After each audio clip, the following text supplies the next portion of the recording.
Tom Clark's 6M podcast is a Boink Studios production. And now, on with the show.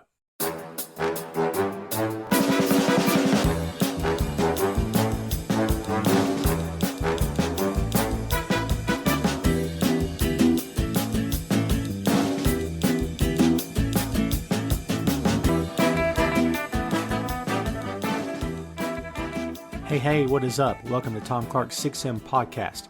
I'm your host, Tom Clark, and in this episode, I'm joined by co-host Phil Lindsey. From the Marvel Cinematic Universe comes one of the most popular and beloved films of all time. Captain America: Civil War is directed by the Russo brothers, Anthony and Joe Russo, on a screenplay by Christopher Marcus and Stephen McFeely. It is, of course, based on the characters appearing in Marvel Comics created by Joe Simon and Jack Kirby primarily. The film is, of course, produced by Kevin Feige. This film released on April 12, 2016 in Dolby Theater and May 6, 2016 in the United States for its release. Total running time 147 minutes. The budget was $250 million. It may have made some bank, kids, at $1.15 billion. And that is the lowdown on Captain America: Civil War. We've come to the final chapter of our Captain America: Civil War review. This was a two-parter, as we discussed in the previous episode of the 6M podcast.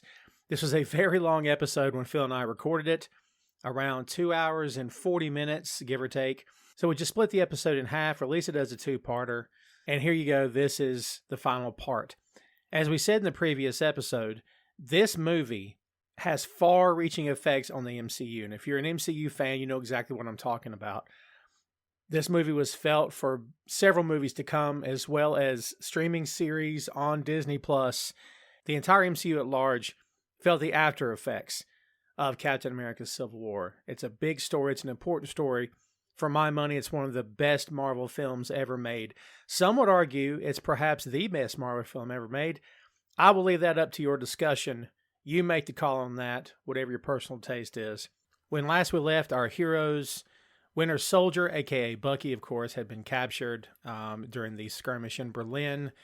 Falcon and Captain America are being transported along with T'Challa, also known, of course, as the Black Panther. And Everett Ross is making his MCU debut.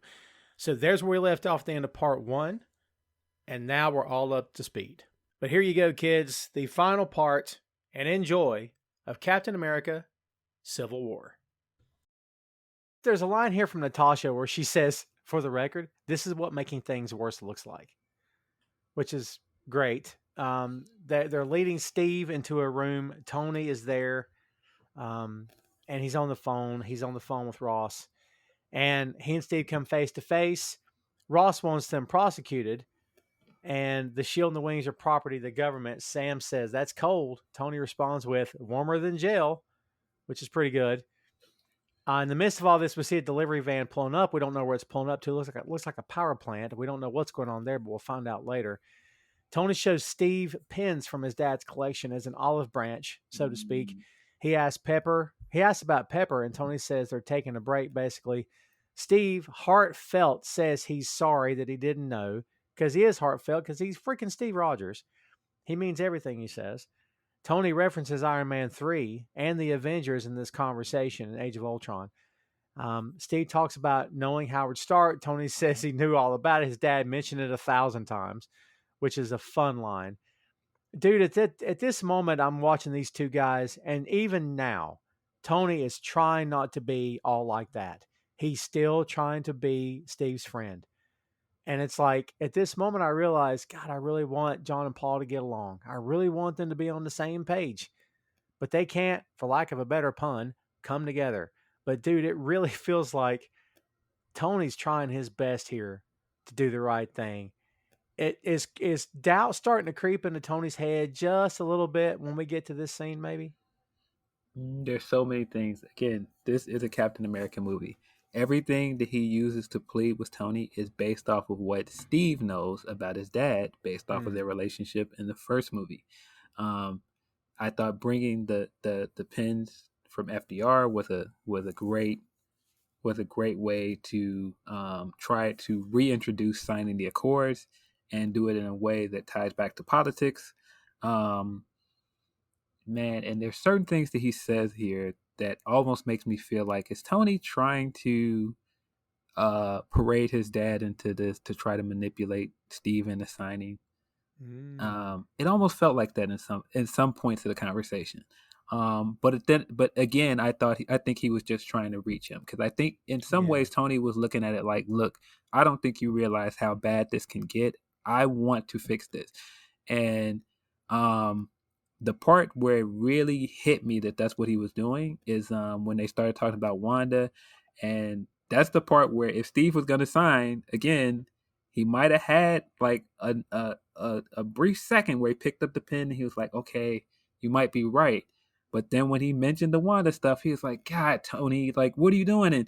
And um, this is where you gotta give Robert Downey all of his credit, because he's telling him like why this is bad, and he immediately comes back and says, "Give me a break." And you could immediately feel it, like he's like so frustrated with him, like, look, I'm trying to do this so that we don't get into a worse situation. Yeah, absolutely. Yeah, you're feeling the tension building here between these guys.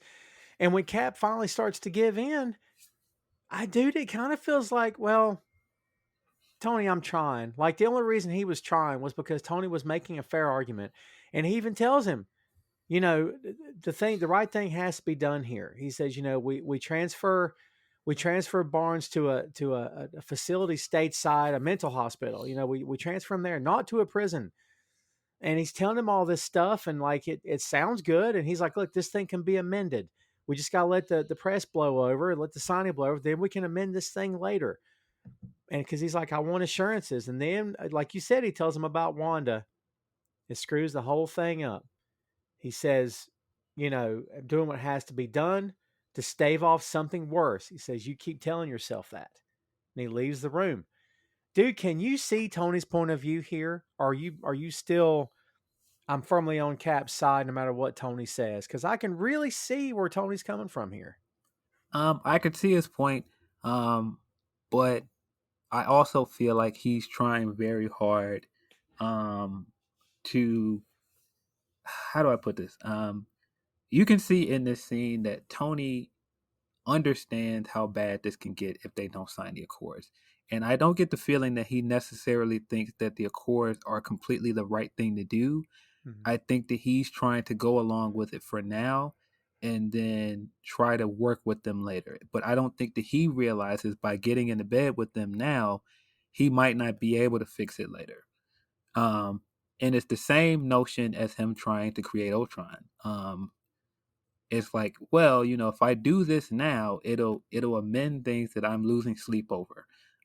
Because there's certain things earlier in the movie, like him, you get the feeling that his issues with Pepper and them being on the outs is that after Iron Man 3, they had the happy ending, but it wasn't a happy ending because he still can't sleep at night because of what he saw in that vision um, at the beginning of Age of Ultron. And not just the vision. Well, no, sorry, he hadn't seen the vision yet. That was after he had gone through the wormhole with the nuke and then fell back to Earth. Um, he still hasn't gotten out of his head that he's out of his depth and he doesn't know what to do. And he's like, I have to fix this. He's the type of guy that thinks only I can fix this. I can outsmart this. And I think in this moment he's going, I can outsmart the government. We can sign it for now, but I'll fix this later. That's not gonna work. It's not gonna Yeah, work. no. And you can tell in this scene how desperate he is to try and make it work for the team. He's trying to be the face of the Avengers and sign this thing and do the right thing, and do the right thing in his mind because he thinks it'll work out later, and he's just not looking at it in the long term. He can't see the forest for the trees. Dude, fantasy book this for me for a second. What happens if Steve signs that right here in this room? What happens then? Oh man, It's man, messed up. you're looking at a government sanctioned Avengers team. I don't know, man. Yeah, a government that technically has control over a Hulk is scary Mm. business. Yeah, because suddenly the line about the 30 megaton warhead Now they're in charge of those warheads. Yeah, Yeah. yeah. Scary. And Scary. not just that, you just don't know what they will ask once he signs, because it won't just be where to deploy the Avengers. And you kind of see a little bit of that after this when you get stuff like the government taking Vision's body and turning it into a weapon, Mm. or them taking other things and experimenting on it and trying to turn it into a weapon. Now, I mean, we're now giving the government, the United Nations, access to study how Hulk works, possibly, and Mm. possibly try to replicate the super soldier serum. Like, I don't know if we Ooh. want to do that. Yeah. And plus, Steve is back in their hands, and a few blood samples. Maybe they try to. And we saw in Falcon and Winter Soldier, someone tried it again. Yes. Ooh. Um, the thing that I did notice here, and this goes back to something we noticed later, when they kept going back to flashbacks of Bucky taking that briefcase out of the trunk and taking it back to Hydra. Like, we learned that those are basically like a version of the super soldier serum, and that kind of feeds my belief when we talked about it. We talked about Winter Soldier, that Bucky has a version of the serum. Ah, good call. Yeah, because I was fuzzy on that in Winter Soldier for some reason because I don't think they'd ever truly referenced it until later that they'd actually mentioned that he got a dose or got something. Yeah, yeah, good call. God, man, there's so much about this movie that connects to the other two, which is, I mean, it's exactly what it does what a sequel needs to do. I mean, it connects to the films before it, but it advances the characters. It gives them more depth. God, dude, I mean, I think we both agreed that Steve Rogers is the most fully fleshed out character of the MCU to this point in time. I mean, I don't know Yeah, who number two is, but he's got to be number one. yeah. I Got to mean, I be. think it's Tony. I think across the Mm. entire franchise, I think he probably had more character development than most of the other Avengers. It's just a shame it took his death to fully realize it. Like it really did. Well, I mean, I think in this movie and the Avengers movies, I feel like he gets a lot of character development. I mean, um I think you get a lot of his paranoia in not just this movie, but Age of Ultron, and then later in Infinity War.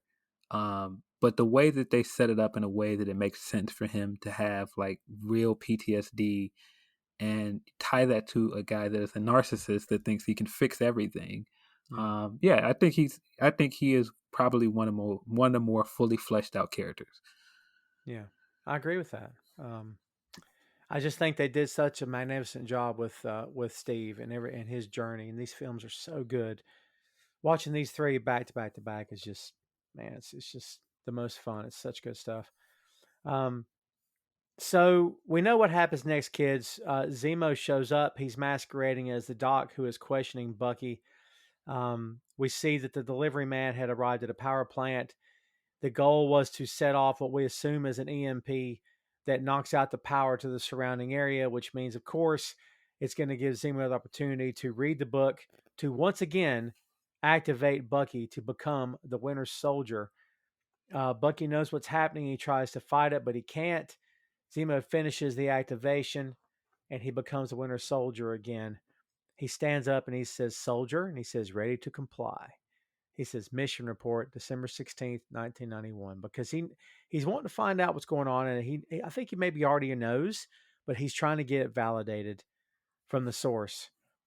Steve comes in and finds Zemo playing possum. He's not falling for it. He says, "Who are you and what do you want?" And he says to see an empire fall, which is great. Foreshadowing of what's to come later, obviously. Bucky is fighting Steve. They're going toe to toe, punch for punch. Throws him down an elevator shaft, or at least part way. Tony doesn't have a suit. Tells Natasha he doesn't have one. Of course, the Winter Soldier is now, of course, as we said, reactivated. He's fighting off all these guys coming at him. Tony confronts him with a glove and a repulsor, but Bucky takes him down. Sharon comes at him, then Natasha. T'Challa's up next. Bucky's handling these guys like a true pro, like a killer. T'Challa pops back up, and the two are going at it. Bucky gets to a helicopter and gets in. A great moment coming up here, Phil, when Steve gets on the roof. He's got the helicopter in one hand and he's holding onto the roof with the other. Holy God. I mean, if you need a reminding of how freaking athletically and freakish strong Steve Rogers is, you're getting it here. He is keeping the helicopter pinned to next to the building. And then, of course, because he's not in his right mind, the Winter Soldier just steers the thing into the building, and the blaze nearly cuts Steve in half. And then the whole thing ends up going in the water. And of course, Steve fishes him out, which is a callback to the Winter Soldier, obviously. Um, and then that leads to the scene we get next where his arm's in a vice. Dude, what about all of this? Because immediately after this, we know that Zemo's in the airport. He's listening to the voicemail of his wife and he's headed to Moscow. Then Bucky's got his arm in a vice. And it's the great line where he's basically telling him that, I know who you are and all this other stuff. And he said, I knew this was going to happen. Hydra put it into me, and all they had to do was say the words, and I'm back as the Winter Soldier, basically. Zemo wanted to know about Siberia, about where he was kept. He tells Steve he wasn't the only Winter Soldier. Dude, a lot happening in this scene, in these moments. The act of strength. I think we forget sometimes that Captain America at this point in time, I mean, can I compare him to Superman to some regard? Because of all the superhuman powered individuals we've met, with the exception of Vision, I mean, he's got to be maybe Hulk, but man, he's their Superman, isn't he? I mean, to some degree, because man, he's keeping that helicopter at bay with one arm, and he's only human, dude. Man, I will strike back at anybody that says this is not a Captain America movie. That scene of him pulling back the helicopter is just like, man, this is this movie. And man, so there's so many things we learn when Zemo gets through and he's managed to get all the way to Bucky's cell. When I tell you this guy has been playing chess the entire movie, he has been playing chess and he has outsmarted everybody. Setting off the EMP at the perfect time, and getting all the way in there and saying the keywords to get Bucky out of his cell, and then disappearing like a thief in a knife. He was great in this scene. Oh yeah. The stuff where Bucky escapes, and there's this one really great scene where T'Challa is fighting him and he tries to run up the stairs, and the way they shot it, T'Challa runs past the camera and we don't really see him, but we see him in the background coming up the side of the stairs, and then he lands in front of him. It's so good. Just the way they shot that, it just is so great. And he's really the only one in all of this that's kind of getting the best of Bucky in this entire fight. We of course get that cool the watch scene with Tony where he pulls the gauntlet out of his watch, and he fights Bucky and with the one repulsor blast, and all of that stuff is cool. They never make Tony look out of place in a lot of this stuff. Like, we don't see him put on the armor until way later in the movie, but all of the stuff that we see him in before that, he legitimately holds his own, which is, again, a callback to Iron Man 3, where he spent most of the movie without the armor, and we see that he's every bit as formidable without it. Oh man, and like you said, dude, of all the people here, he is the one. I mean, he's kind of their Batman. He doesn't really have anything except, I mean, he has less than Batman. He's got the money, but he doesn't have fighting skills. I mean, he can fight with the armor on. That's a good point. Like, it doesn't really ever feel like that he's not on their level. He feels like he's fitting right in. He's got just the one glove because he blew up all his suits in Iron Man 3, right? But man, T'Challa, it's obvious that they're really stating the case for T'Challa is the most skilled, maybe even more skilled than Natasha, which is, whew, that's a lot. That's a tall order as to best Natasha in anything. But man, he's got the Black Panther serum. We don't know about any of this yet if you don't know the comics. But yeah, dude, I mean, if this fight could have gone differently, they would have stopped Winter Soldier right then and there, and he wouldn't even got out of the building thanks to Black Panther, you know? Yeah. Yeah, I think we just definitely get an idea in this scene and the earlier scene of why T'Challa is just such a badass. Like, he just does so many cool things in this movie. Um And yeah, I just think that he came out and was just basically beating Bucky by himself. He basically made Bucky run off. Yeah, run. Like, you're gonna make the Winter Soldier take off. Yeah, it's like, I'm getting out of here. I gotta know when to go. Um, we have the flashback here to 91. It's the car crash again from the beginning of the film. Security cam footage this time.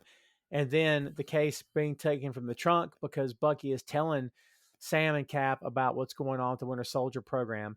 What's in this briefcase basically is, I guess, the super soldier serum. And he took it to this facility in Siberia where the stuff was used on recruits to the Winter Soldier program. Bucky is finding the stuff is working, but the soldiers are too unpredictable. They go nuts. The program is not working on anyone but Bucky. He tells them that they're an elite death squad, answering only to Hydra. They can take a whole country down in one night. You'd never see them coming. And then Sam delivers a line that we saw in a post-credit scene from earlier in these films where he says, I know a guy. And we know that that came at the end of Ant-Man when Ant-Man's trying to get into Avengers compound. And obviously he runs into Sam on the rooftop as the Falcon, which is great stuff. Right, because this whole scene of him with the arm and a vice was from the end credits of Ant-Man, right? I think so, yes. Right. Okay. I was trying to remember I couldn't remember which end credits it was when I was watching it this time. It's one of the few that I kept straight because it's so hard to remember where all these things come from at any given time.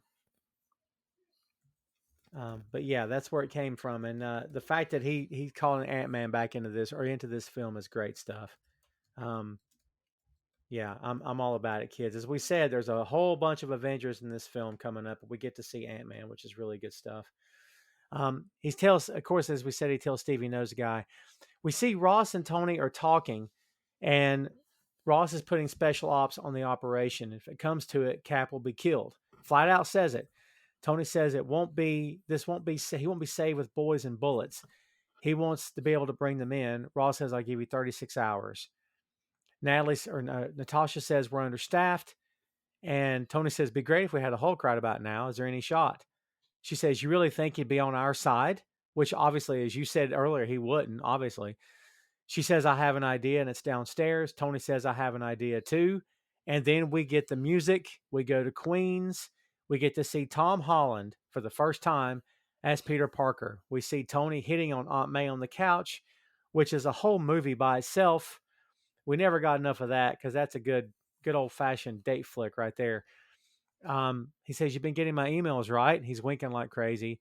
Basically, the September Foundation, which we heard mentioned earlier in the film, that Peter has gotten some grant money, that he's going to be in the program, and that Tony is hitting on May the whole time, which is good stuff. They go to Peter's room, and dude, Tom Holland makes the case for why he is your Spider-Man now. Toby's great. Andrew did a pretty good job. I am your Spider-Man now. And dude, he didn't have to put on the costume one time.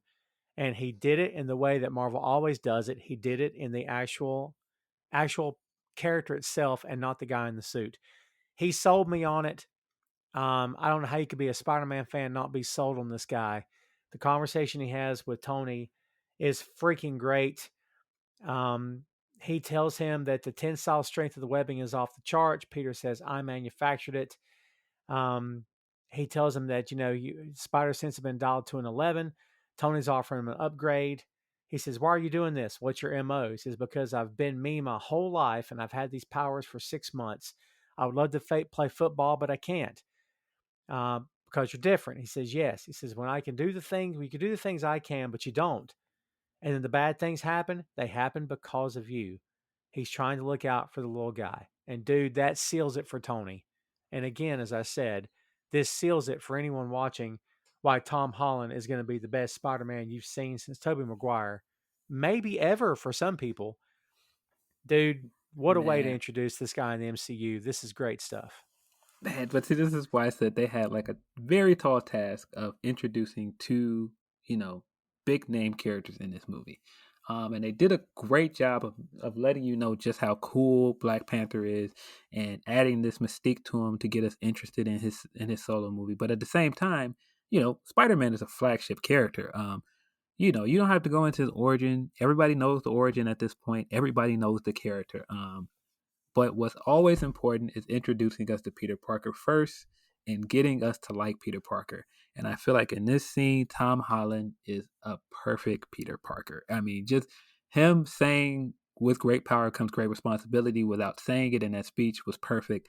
Um, just all the stuff with just showing where he hid his costume, acknowledging that he created the web fluid. Um, I'm gonna use this to jump back at people that are are constantly online saying that they don't like the Spider-Man because he's too connected to Tony, and the reason why Tony picked him is because he's nothing like him, and he sees that right away. Um, and I'm going to go even further. The undertone of this scene, and like I said, when you go back to the barf scene, it's that Tony sees something in this kid that is special, and he wants to look out for him, and it just shows how much he's matured from that flashback scene to now. um and I cannot for the life of me remember the line in that scene, but there's a line in there where he basically acknowledges that he can see his dad's point of view in a lot of things, and in a way it almost feels like he is in that room, looking at this kid and seeing, being where his dad was earlier in that flashback. And this is where we first get like that kind of paternal relationship between the two of them. And it also goes back to, I can't remember if it's the Civil War comic or it's a tie back. It's one of the tie-ins to Civil War. And one of the fights him and Cap are having, Steve is immediately mad at him, and he goes, "You recruited the kid, really the kid. Um, that kid wears his need for a father figure like a heart on his sleeve, and you're manipulating him." And I immediately think of that line every time I see this scene. Oh man, that's good. I didn't even think about. I didn't even put those two together. That's good stuff, man. Yeah, it's just so many good things they do. They basically tell us the origin of why Peter needs to wear the lenses on his mask. There's so much stuff that they introduce about Spider-Man as a character in just a few minutes that I think people don't pay attention to. And I hate when people are like, "Oh, I don't like the Spider-Man movies because they make it too much about Tony and not Peter." Like, no, Peter was kind of a full-formed character before Tony came along, and they show that here. Like, he already has his motivation for why he is Spider-Man. He already is creating his own gear. They set up that he is a dumpster diver, and Yeah. he invents his own gear, and that he is already a tinkerer. Um, it just also just shows a lot in this scene that Tony sees a lot of himself in this kid, and that's why he likes him. And like, I think that's the second Spider-Man movie where he picks him and gives him the glasses. It's not so much because he wants him to replace him, it's because he did see something in him, but he also sees in a lot of ways that he's better than him. He's like more idealistic in him. In some ways you can say that Peter is the best of Tony and Steve. Ooh, I like that. Yeah, like he's got. You can see both of them in him. You see the stuff with Cap later during the big fight at the airport for sure. Um, yeah, like I said, man, Holland is just great. He's just perfect at this. This is exactly where he needs to be. Play Spider Man as often as possible.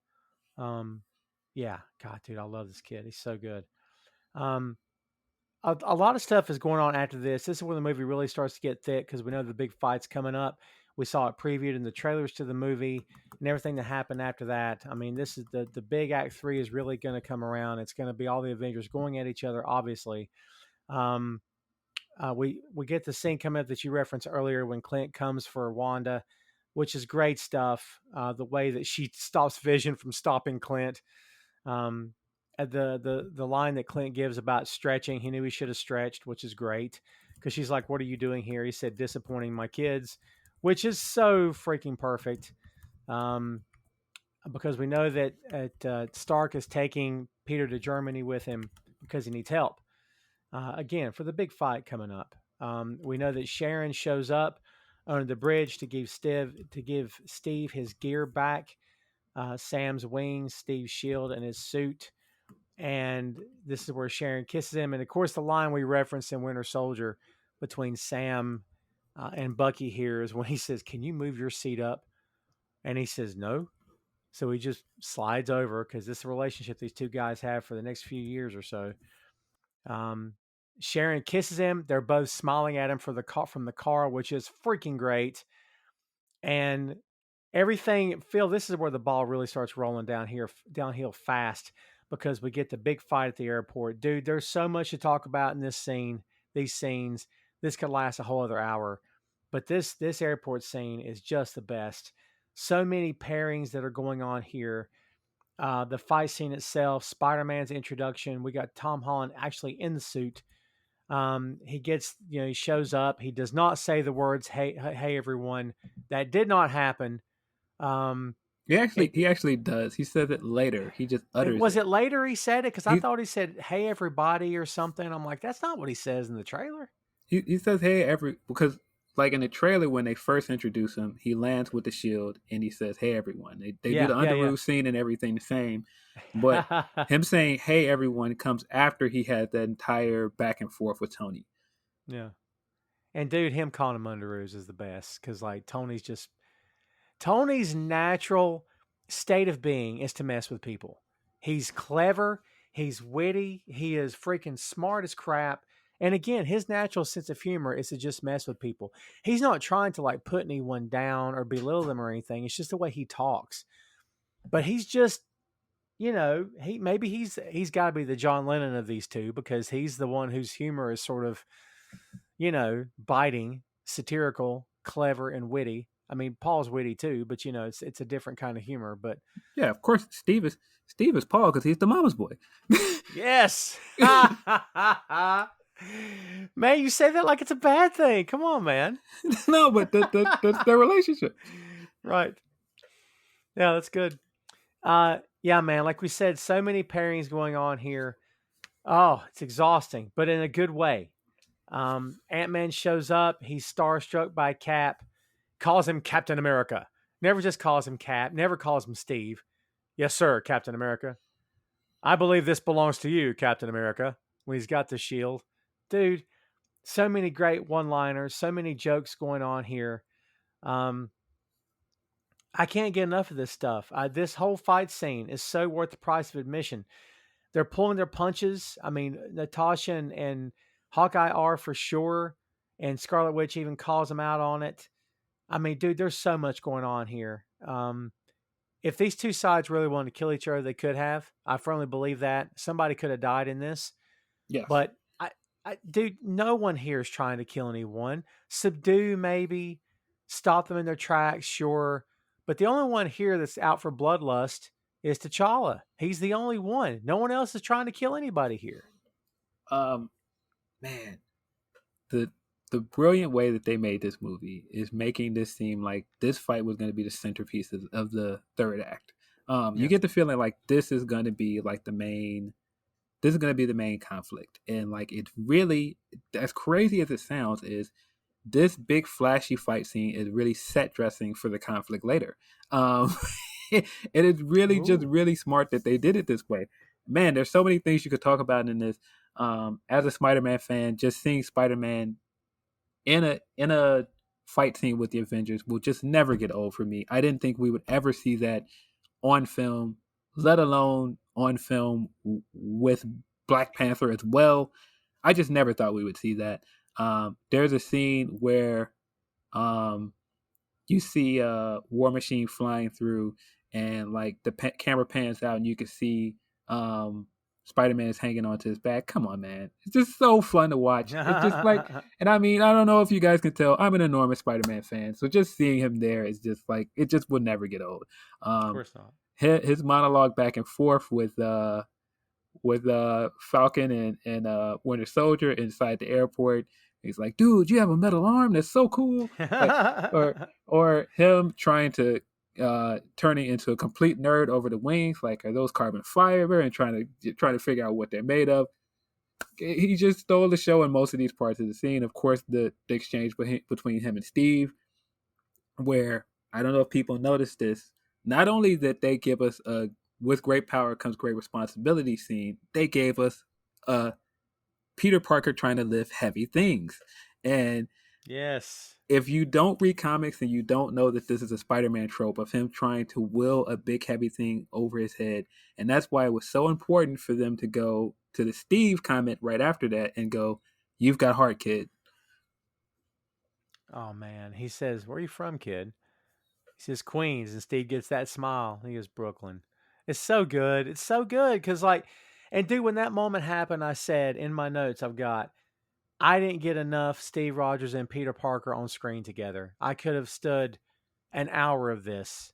Like, talk about a buddy hero movie. Cap and Spider Man would have been fun, dude. I mean, Yeah, would that I have been agree. more fun than Iron Man and Spidey? Maybe. Um, Maybe, but I kind of feel like there's a part of their relationship that is both from the comics and it makes sense in the MCU. Um, of this generation of kids would of course look up to Tony because he's got all the cool Mm, trappings, he's got all the cool toys, he's got the cool cars, he's got the money. The assumption is he gets the girls. Um, Maybe people would look up to Cap, but Cap is he's literally an old guy. very true. He doesn't look it, but he's 100 years old in this movie. So Yeah, so I don't know. And for and then sure. of course that, Peter is a tinkerer and Tony's a tinkerer. They of course, they have more in common than him and Steve. Yeah. I guess I love the idea that their backgrounds are so similar that Peter's being raised with not a lot. He knows what it's like to, I'm sure he and Aunt May are counting pennies, and Yeah. Steve can relate to that. It's Well, good. yeah, I mean, and that's why I said they not so subtly show us that Peter is the best of both of them. Yeah. Of course, him telling him, man, Tony told me you would say that, or Tony said you would say that too. He's already gotten him ready. Oh, I'm sorry, Yeah. Mr. Stark told me you would say that. Yeah, Mr. Stark, of course. Did he ever call him Tony? I don't think he ever did. No, he always calls him Mr. Stark. Mr. Stark said you would say that. He also told me you think you're right, and that makes you dangerous. Oh man. Yeah, there's so much good stuff here. Ant-Man shrinking down and getting in Tony's armor and then going big as Giant Man. He's like, I've got to move. I can only do it once because they need a distraction. And dude, when he gets big and he goes, oh, ha, ha, ha, dude, like Jack and the Beanstalk, that is the funniest thing ever, man. It's Man, awesome. I'm gushing over Spider-Man in these scenes, but Scott Lang in this movie was amazing. Him Yeah. him getting inside the armor and say, "Oh," and talking like a mechanic, like, "Oh, I don't know, man. You're gonna have to, you got to send this thing in, man." Yeah. or or I don't know if you noticed this, but I don't know how far you are caught up with Hawkeye. There's a nod to this in Hawkeye when they do the arrow scene, of him being Yes. being on the arrow and him jumping off the arrow. I never noticed this until I noticed it in Hawkeye, but when the pim particles turn blue, that means something is going to get bigger. And I noticed it in the scene because when he did it, like all of the pim particle spots on his suit turned blue. Yeah, that's great. That's Yeah, great, man. yeah, they turn blue when you grow. They turn red when you shrink. Right. That's awesome. Um, yeah, that Hawkeye's yeah, it's been fun so far. I'm digging it. So Yeah, there's another scene where he does something where when he throws the disc and he throws the truck at it, it's blue as well. yes. Yeah, good call. Um, man, Ant Man brings something different to this game. If Ant Man's not in this fight, Cap and Bucky don't get away, I would think. Another callback I noticed when he grows and he grabs War Machine's leg. I don't know if you noticed, but when we see him grow in Endgame, he puts his hand on the ground and War Machine jumps out of his hand. Ah, good talk. Yeah, good call. That's good. Man, they just care so much in these films about connecting everything up, connecting all the dots. I love it so much, dude. Yeah, it's great. As we said, kids, lots of stuff going on here. This the Avengers torn down the middle. Um, lot of big time things happening. We get the scene with Nat and Clint where he says we're still friends, right? And or she says we're still friends, right? And he says depends on how hard you hit me, which is good. Winter Soldier tells Black Panther, "I didn't kill your father." He says, "Then why did you run?"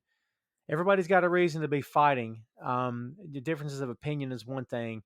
As we said before, Black Panther's got his own agenda. But basically, this does provide enough of the distraction, but not before Rhodes gets knocked out of the sky inadvertently by a shot from Vision. The armor is dead in the water. Tony can't get to him in time. Neither can Vision. Don't know how that happened, but they can't catch him in time. He ends up going through creating a crater in the ground, and all of that basically leads to the hospital scene.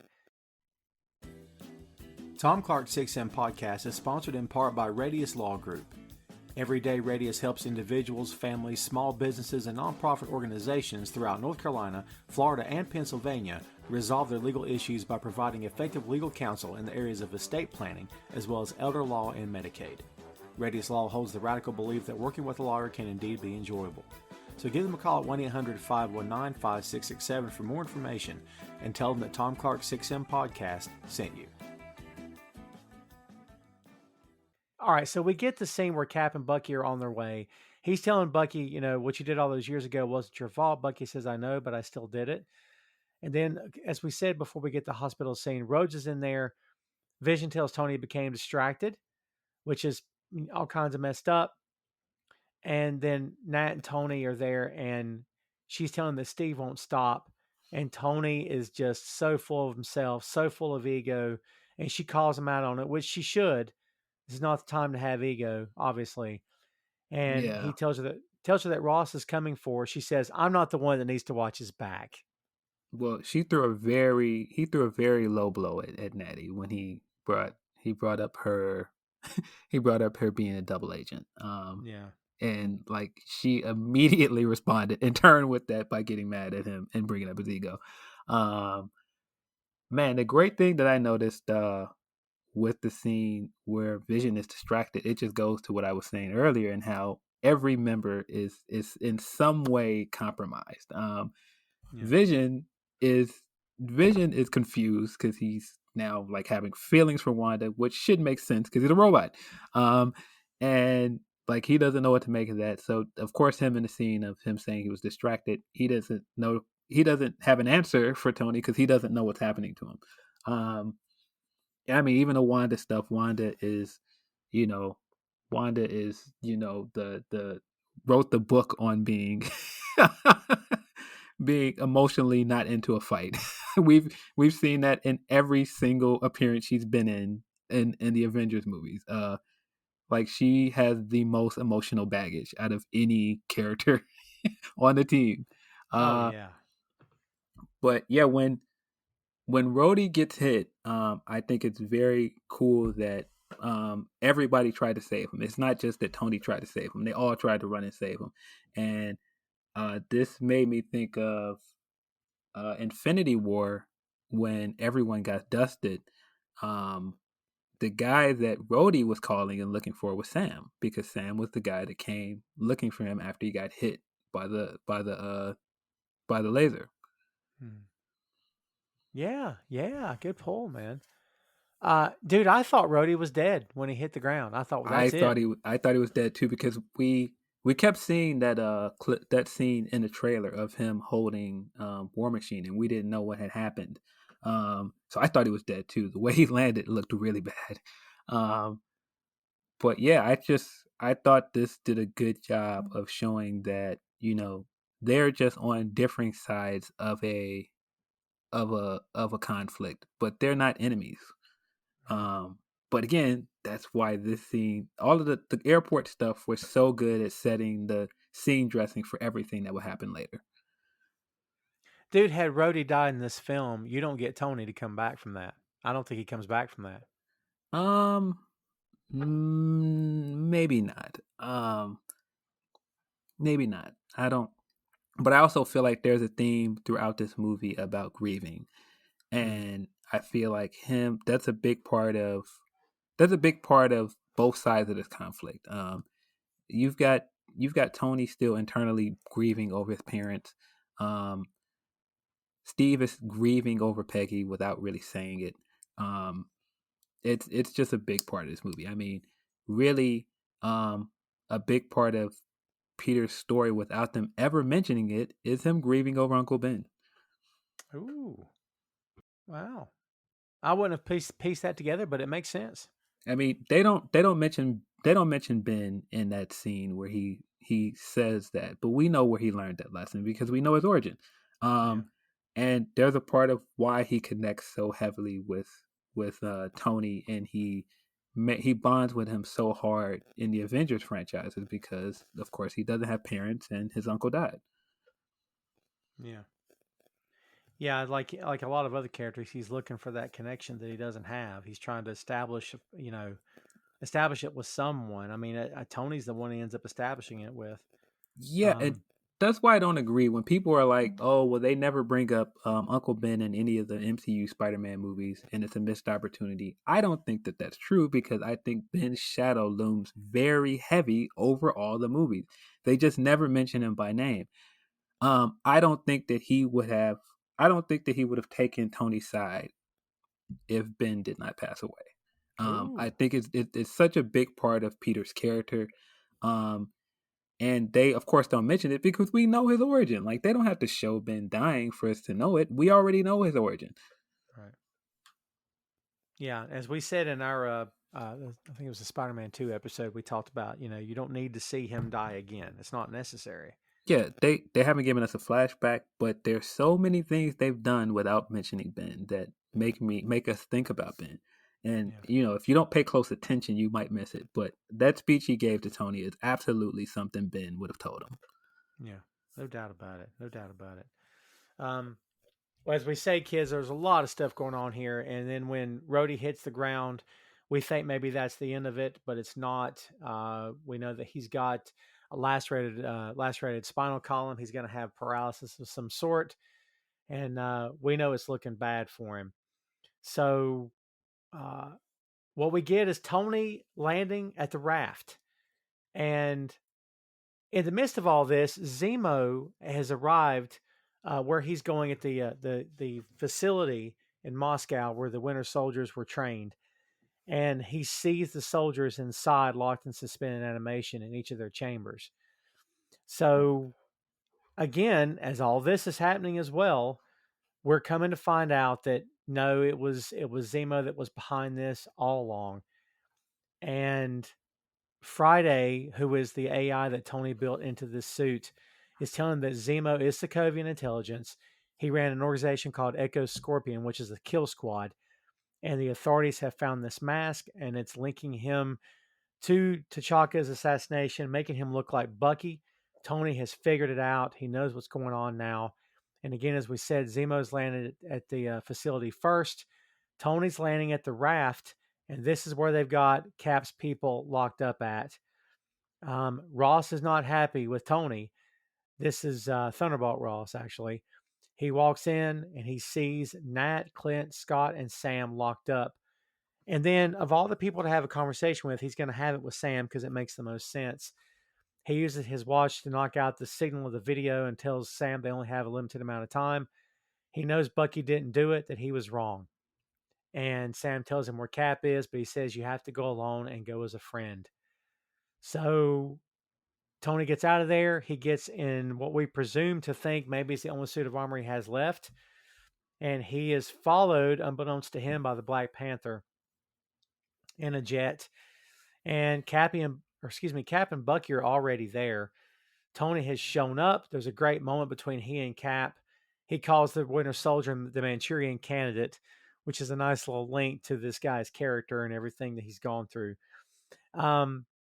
And, Cap and Tony are, once again, Phil, appearing to be friends. Tony did what he said he was going to do. He went in as a friend, like Sam asked him to. And they go in to confront Zemo. They realize that Zemo, and we never got this big fight scene that we thought was coming, Phil, where we thought these jacked up Winter Soldiers were going to be coming after, Steve and Tony. That didn't happen because Zemo's killed them all in their sleep. And he's arrogant, he's smug, he's cocky, he thinks he's won, but he wants them to know why he's there first. He tells Cap that he sees a hint of green in those blue eyes, and it's nice to see a flaw. He's happy for this. And he's telling Cap, I've made a promise. That's why I'm here. And Zemo's big plan was to show them that, and yes, kids, if you haven't figured this out yet, it was the Winter Soldier that killed Tony's parents. I found a couple of things very telling here.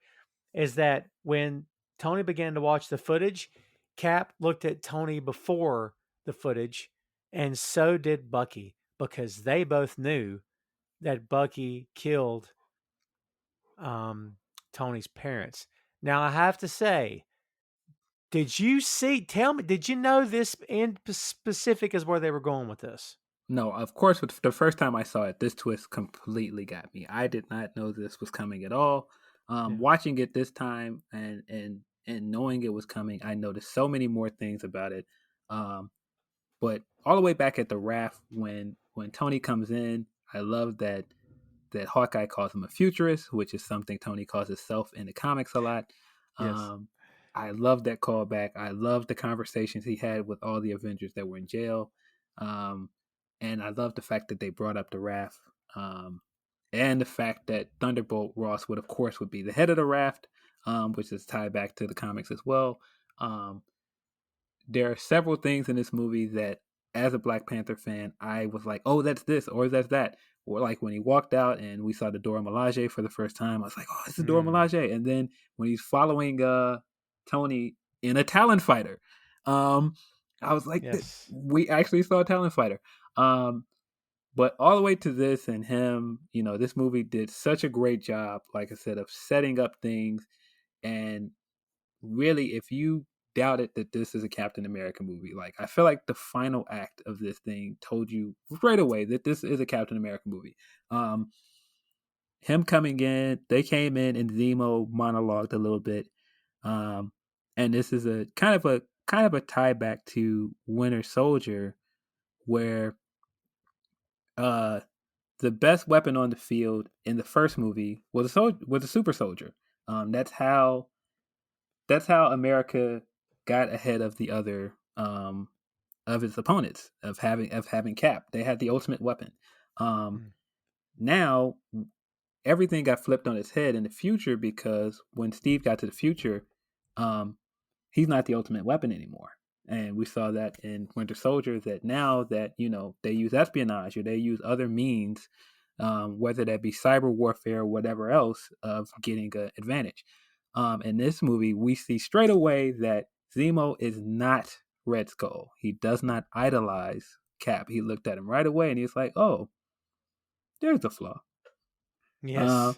and also him hating super soldiers. Like that is a big part of his character. Him coming in and them thinking he's going to have this megalomaniacal plan of having a army of super soldiers, and nope, his plan is completely cerebral. Um, and again, I feel like that is just how well this movie was made, because I feel like the movie itself would tell you that no, this is going to be a big superhero punch 'em fest, and it kind of is. Like there are big action sets, but the main villain is not a guy that's like, well, I'm going to do what we've seen in every Avengers movie, and I'm going to send a grove of faceless henchmen at you until you get to me. Nope, I've already won.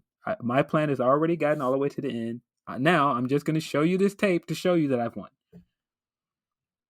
Yeah, like you said, he's not in this for punchy kicky stuff. He's like you said, he's playing mind games. He's been playing chess the whole time. Yeah. Have we seen a villain like him up to this point? You know what it made me think of? It made me think of Osmandias, of how when they Ooh, got there at the end and he was like, well, no, I've already launched it. You thought I was going to waste that time monologuing? And that was totally Zemo here. He's sitting there like, no, I'm toying with you guys because I know that I've gotten everything I want at this point. I've yeah, gotten the world to not trust you, and I'm going to split you up right down the middle. And I've killed all the super soldiers. I've won. I have everything. yeah. Like all he wanted them to do was just destroy each other. Yeah, it just, man, like you said, them looking at each other when the tape started and knowing what's on it. Um, Again, this just ties back to the first movie, because this is Cap's movie, of Cap having a relationship with Tony's dad and knowing that Bucky killed him.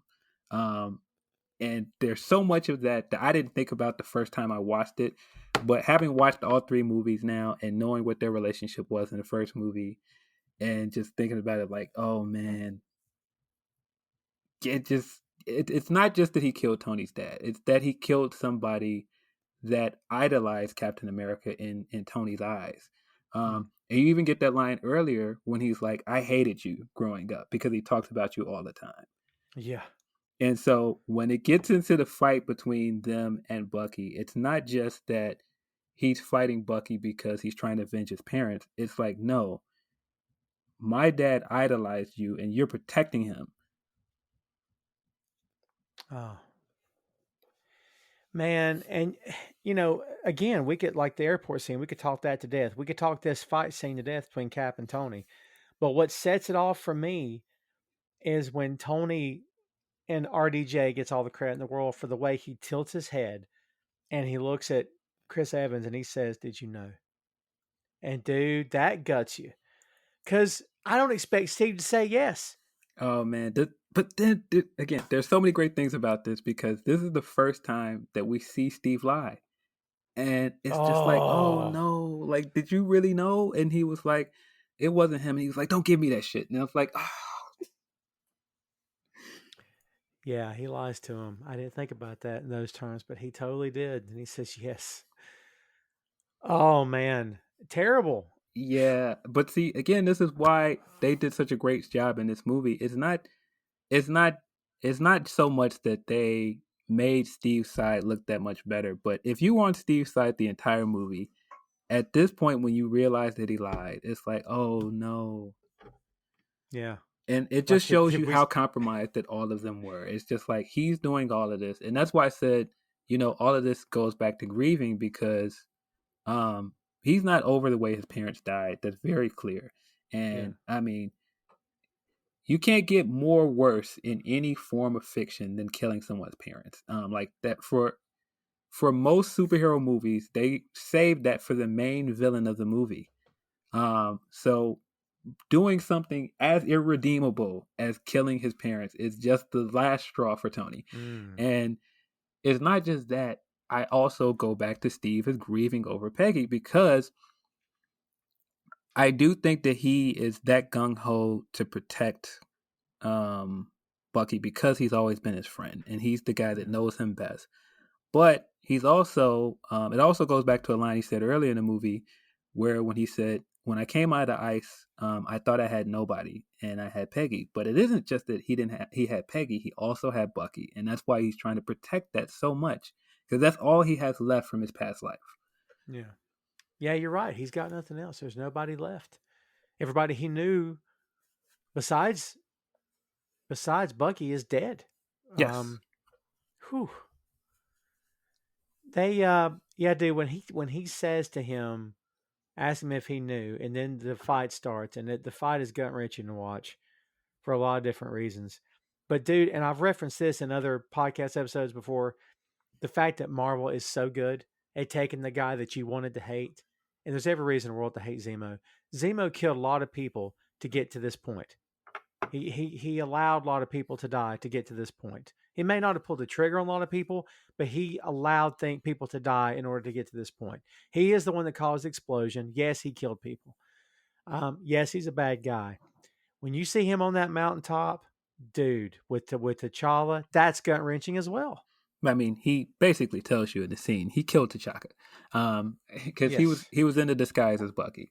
But again, it's the grieving, the thing, the reveal of him listening to the message of his wife the entire movie and deleting it, and then giving you this just heartbreaking story of him saying that I told them they'd be fine, and then saying, it took me 2 days to dig their bodies up. Like, boy, whew.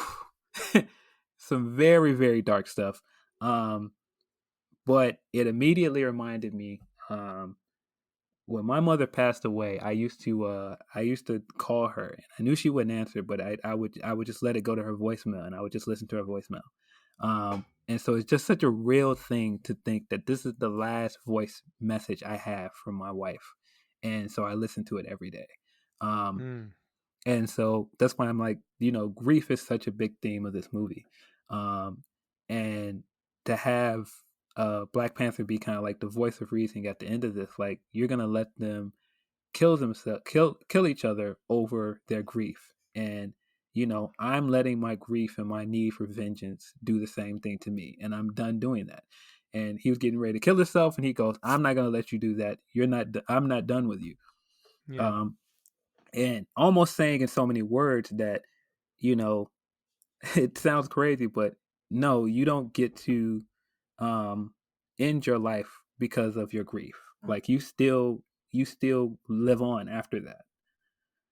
That was the subtext to that I got. Um, Yeah. but yeah, the fight. There's so many things in the fight that they're not pulling any punches. They're doing very man, like him, like Tony going after going after Bucky, and Steve going out of his way to destroy one of his thrusters. Yeah, this isn't these two guys holding back at the airport. That's over. Yeah, yeah. You get that great scene of Tony's targeting system being down and him eyeballing it and blowing the shaft closed to keep Bucky in from getting escape. Uh, man, there's just so many great parts of the scene that is just so visceral and just dark. And then of course you got the line of the entire fight of "He's my friend, I was your friend."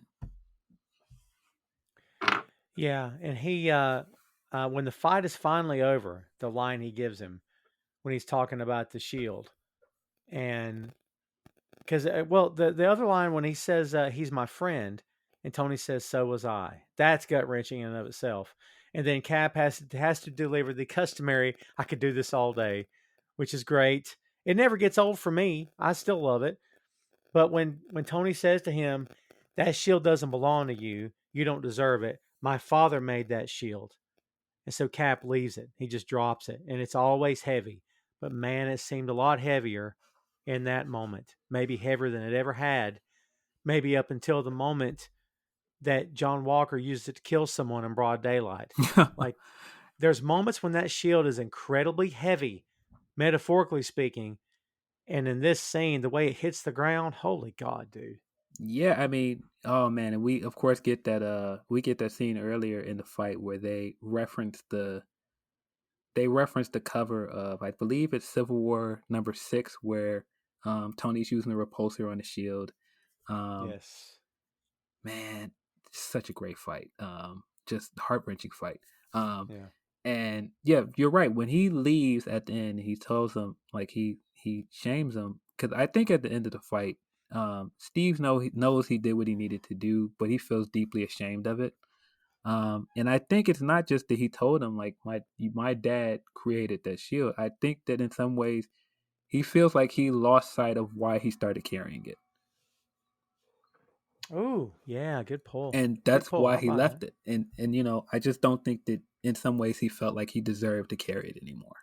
Yeah, Um, because he doesn't care. We don't see him again with it till Endgame. yeah, and I mean, you know, of course, in the Civil War comic, we see him doing the same thing, raising the shield over Tony's head and getting ready to bring it down, almost like he's going to kill him. Um, but he ends up smashing the repulsor. I mean, well, not the repulsor, but smashing the his chest piece. And it's just something about that visual that I gather that it's not just, you know, everything that he did to get to this point, and you know the fact that he knows he lied to him. Um, I think him knowing that he raised his shield to Tony in that way just made him feel deeply ashamed. Um, Mm. and there's so much subtext to that fight and to the end of that fight. It's just so well done. Um, boy, something I thought about at the end of this. Um, if you did not think the Zemo won, uh, I think that it doesn't get talked about enough that the reason why Thanos beat the Avengers in Infinity War is because Zemo did such a great job of splitting them up. Yeah. Yeah, because they were all over the world. They were separated. Yeah, you could see all the effects of Civil War and Infinity War, all the way down to the fact that Tony had the phone the entire time. He could have just called Steve, and he just wouldn't do it. Uh, Mm. all the way to them not seeing each other until Endgame, and him just completely going off on Steve, and Steve had enough time at that point to have gone over all of this stuff in his head, and he never responded to it. He just kind of stood there and took it. But this is all stuff that Tony was still mad at him, not from Endgame, but all the way back to Civil War. Mm. Oh yeah, dude. Yeah, took him a long time to forgive him. He didn't forgive him until Endgame. He didn't. Not till the nearing the third act did he forgive Steve, I think. So, yeah.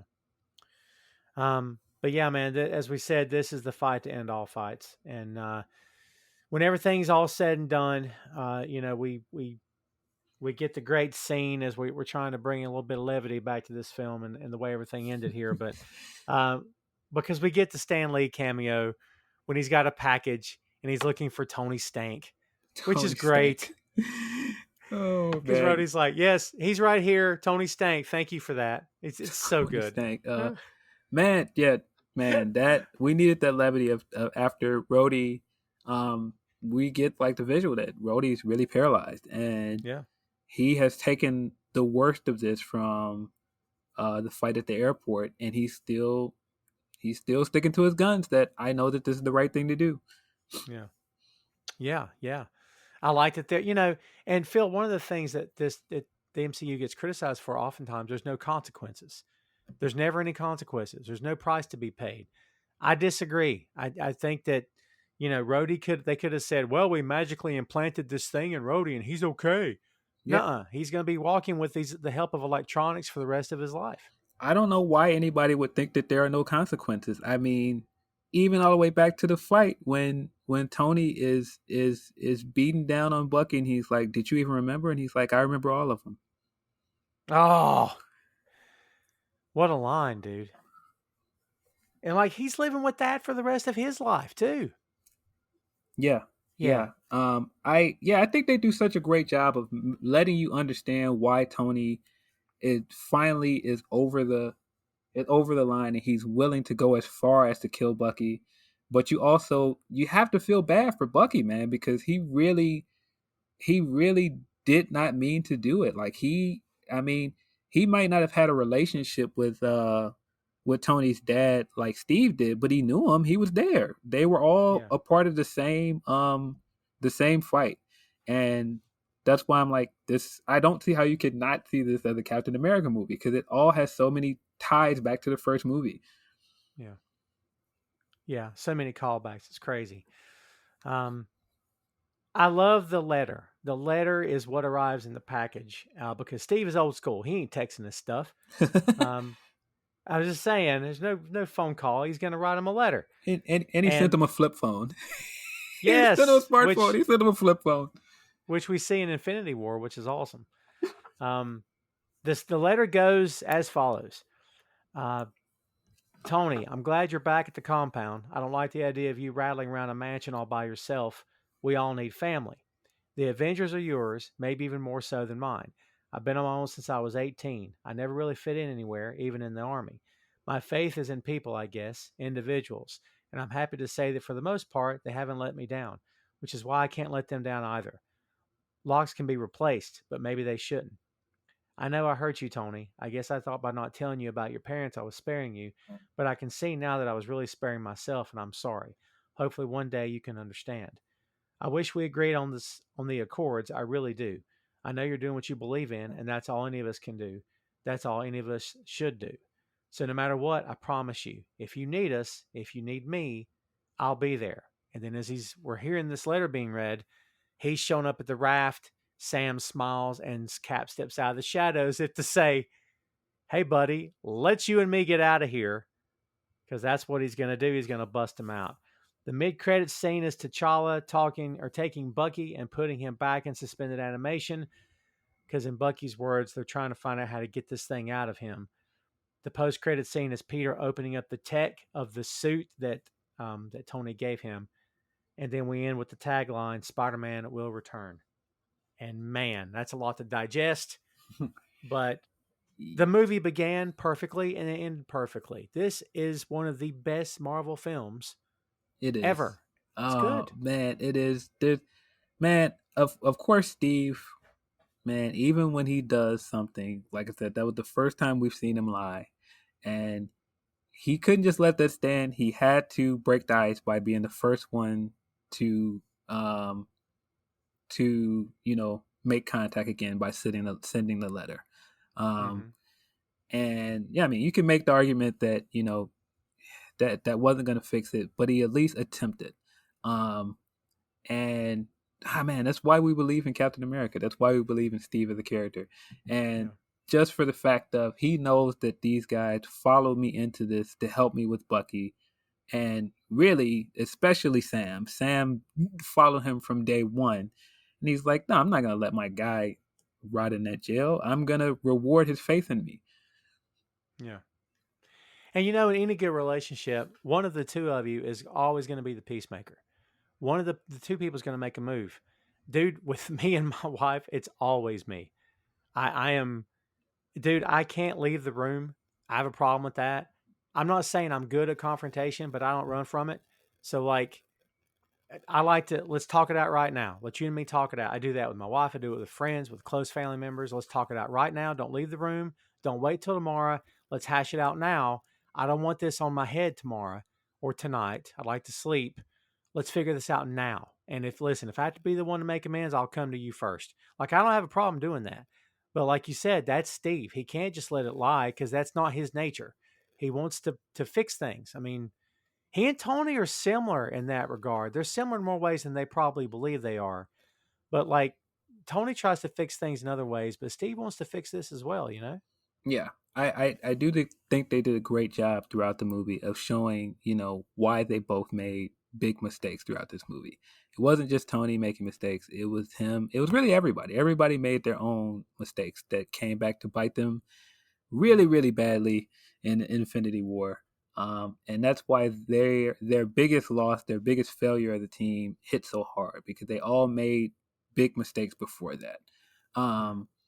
But yeah, I just really rewatching this movie, I really loved the scene of him saving the others from the raft. And of course, like, we would get the scene between him and Sam first, because Sam is the guy that stood by him no matter what.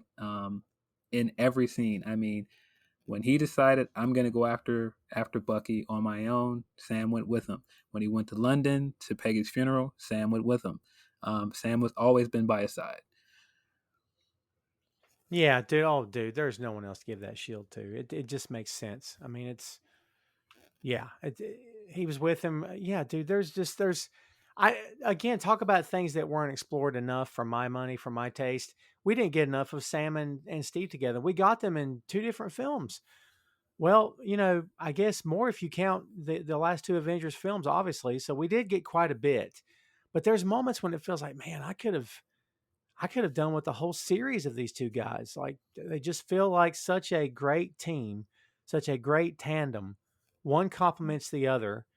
Like they're so similar, but not to the point of it being too similar. It's great. So like you said, man, he followed him everywhere. That's awesome. Yeah. And we talked a little bit about it in the Winter Soldier pod, but I think that you get, the definitive reason, why he could not hand that shield to Bucky. Yeah. You get the idea that Bucky might make a good Captain America. But that is the tragedy of Bucky's story, is that, he in some ways means more um to Steve than Sam might, um, because he's known him longer. And, he has all the makings. He's got the super soldier serum flowing, or at least a version of it flowing through his veins. He was in a war with him. He makes perfect sense as Captain America, but he's just got too much blood on his hands at this point to carry that shield. Oh yeah, for sure. Um, well, that's the end of the movie, kids. That's Captain America Civil War for you. And it may be the end of that, but it's definitely not the end of the MCU. And this movie, as we said before, connects to a lot of other things that come after the fact, not just the stuff that came before it. But man, this is a big one. This is the last of the Captain America trilogy. One of these days, we'll be reviewing the new Captain America film starring Anthony Mackie. That'll be fun. Can't wait for that to get here. Um, but yeah, that's it for the original, folks. That's what we got for you. Man, Lots to go through, lots to talk about. Dude, how you feel at the end of this, man? I mean, it's great rewatching this stuff again, isn't it?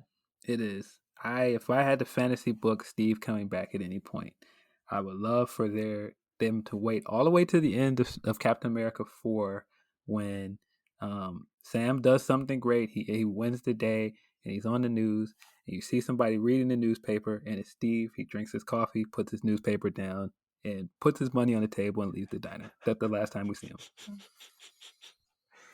Oh, I'm here for that. I wanted you to incorporate one of those on your left moments, but I'm okay with that too. Man, if you want, he could be watching it he could be watching it behind Sam at a diner and puts his money down and he taps him on the shoulder and says on your left and he keeps walking and he never notices that it's Steve. I'm here for that too. That's even better. Yeah, I love it.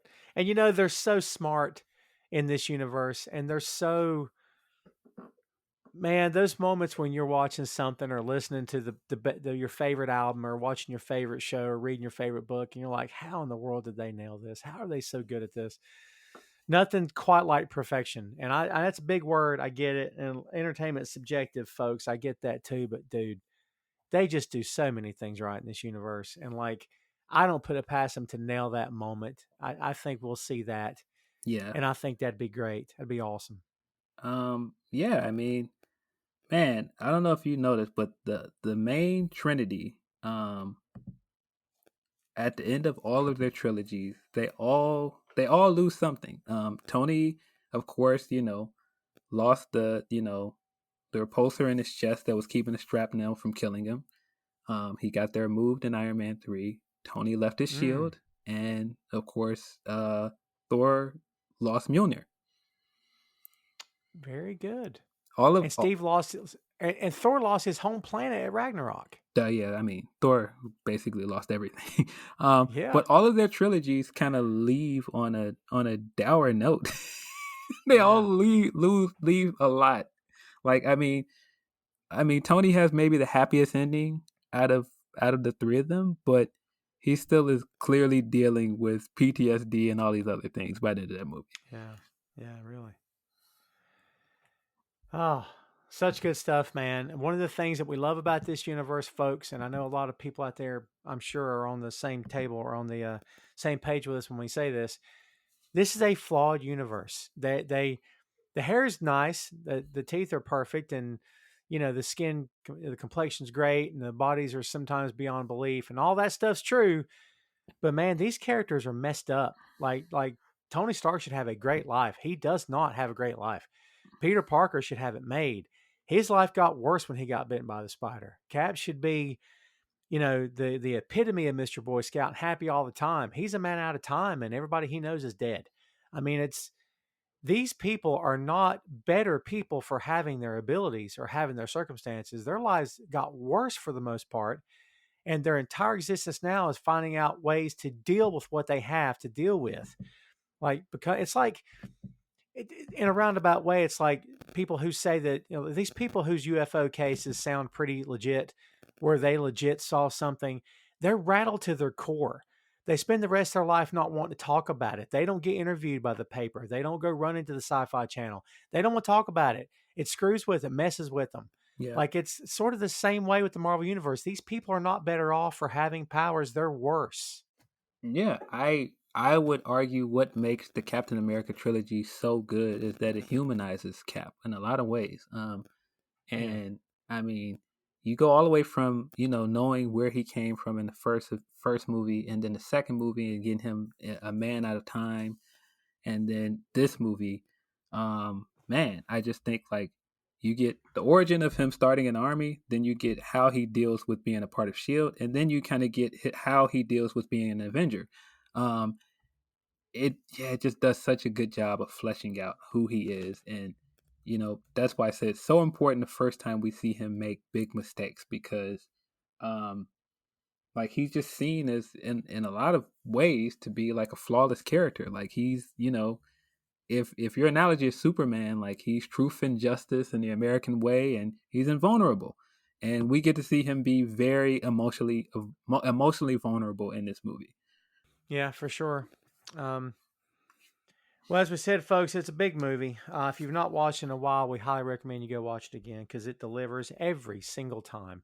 It just gets better with age. It just does. It's just great. It's so good. And reviewing all three of the Cat movies again, or reviewing them here on the show, has been awesome. And yeah, it's great stuff. Definitely my favorite. It's got to be my favorite Marvel trilogy. If I'm being honest, I love them.